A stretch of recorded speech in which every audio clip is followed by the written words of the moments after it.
You know, the scariest thing I've ever seen in my life didn't have fangs or claws. It didn't hide under the bed or jump out from around a corner yelling, "Boo!" It just stood there and watched. My name is Mike, and for the last 10 years, I've made a living buying the contents of abandoned storage units.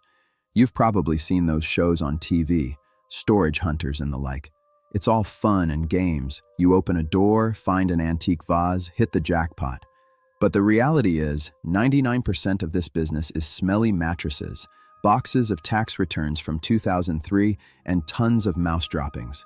And so, last November, I came across a lot at an auction in a tiny town in West Virginia.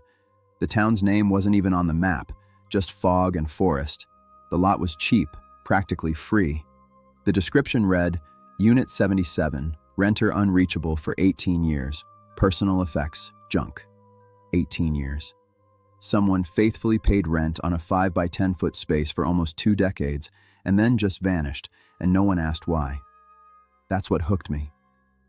When I got there, the manager, an old man with a face like old parchment, shoved the keys at me so fast you'd think they were burning his palm. "It's out back," he muttered, nodding toward the far corner of the property where the lights didn't even work. "Good luck, son." Usually, when I cut a lock, I'm buzzing with a treasure hunter's anticipation. But this time, as soon as the grinder disc touched that rusty metal, a strange feeling washed over me. The smell. Even before the door rolled up, I smelled it. It wasn't mold. No, it was the smell of an old library in Ozone, like the air right before a heavy thunderstorm. I hauled up the roll-up door, and my headlamp beam hit the wall. There was no junk in Unit 77. There was almost nothing at all. Perfect, pristine emptiness. Concrete walls painted fresh white. The floor swept so clean it looked like someone had licked it. And in the very back corner, dead center, sat a single object. An old Zenith tube television. You know the kind. Those huge wooden boxes on legs that your grandpa called furniture. It was plugged in to the only outlet coming out of the ceiling, and it was on. The screen wasn't bright. It emitted that soft, creepy gray glow of static, white noise. Shh! I froze.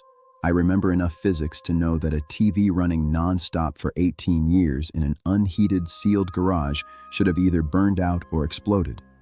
But this Zenith hummed quietly and steadily like a well-fed cat. I'm not easily spooked, but standing with my back to an open door, staring at static, is an acquired taste.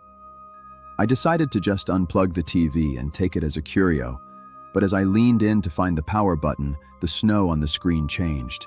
The static muffled, and shapes began to form in the chaos of dots.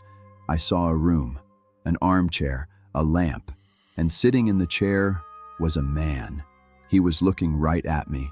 The TV let out a sharp squeal, and I swear it said my name. "Mike," I asked out loud. "Who's there?" Through the crackle came an answer. Not a voice, but a horrible imitation of one. "I'm trapped." The image jolted. The man stood up and started coming closer, jerky, like a slide projection. The screen darkened, filling with something huge. I heard plastic scraping. The Zenith's casing began to stretch from the inside.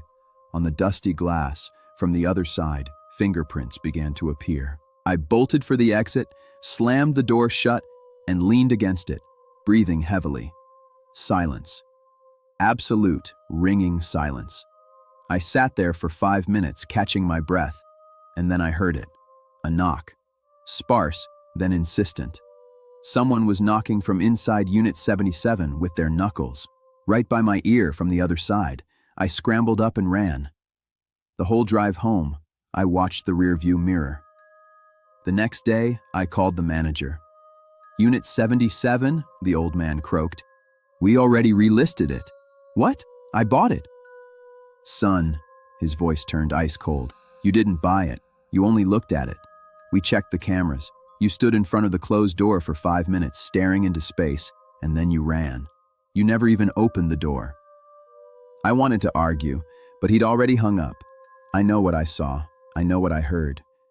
But ever since that night, I don't own a television. And when the neighbors next door, late at night when they're long asleep, turn on some electronic device, and I hear that familiar shh through the concrete wall, I don't sleep. I sit in the dark and pray it's just a power surge.